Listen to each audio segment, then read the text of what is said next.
سوال پوچھا گیا ہے کہ زمین پر جو فصل بیچی جاتی ہے اور فصل کا جو عشر بنتا ہے، فصل پر جو خرچہ آتا ہے، تو کیا خرچہ نکال کر عشر دینا چاہیے یا خرچہ نہیں نکالنا چاہیے؟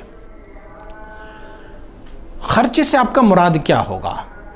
آپ کا مراد اگر خرچے سے یہ ہوگا کہ وہاں پر ہل چلائی ہے، زمیندارہ یا کٹائی کی جو رقم دینے ہوتے ہیں، مزدوری اور اجرت دینی ہوتی ہے، وہ آپ کا مراد ہوگا، تو پھر اس کا جواب یہ ہے کہ یہ سارے خرچے عشر کے مد میں سے نہیں نکالے جائیں گے۔ اور اگر خرچے سے آپ کا مراد یہ ہوگا کہ پانی دینے کا خرچہ ہوگا، تو جو خرچے والا ہوگا اس کا 20واں حصہ عشر ہے، اور جو پانی بغیر خرچے کے ہو تو اس میں سے 10واں حصہ ہے۔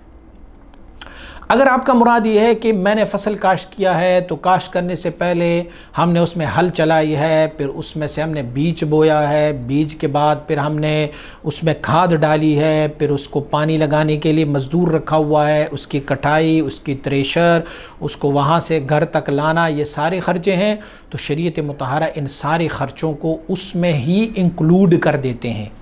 یعنی ان سارے خرچے اخراجات کو اس میں شامل کیا جائے، اس کو منہا نہ کیا جائے۔ مثلا ایک بندے نے فصل کاشت کیا، اس فصل پر ان کو 1 لاکھ روپے خرچہ آیا، اور فصل جب نکالا تو اب پوری کا پورا فصل 2 لاکھ روپے کا تھا، تو وہ کہیں کہ اب میں نے 2 لاکھ میں سے 1 لاکھ نکالنا ہے اور پھر بقیہ 1 لاکھ کا عشر دینا ہے، یہ جائز نہیں ہے، بلکہ پوری 2 لاکھ کی ہی انہوں نے عشر نکالنا ہوتا ہے۔ یہ شرعی مسئلہ ہے۔ اور اگر خرچے سے آپ کا مطلب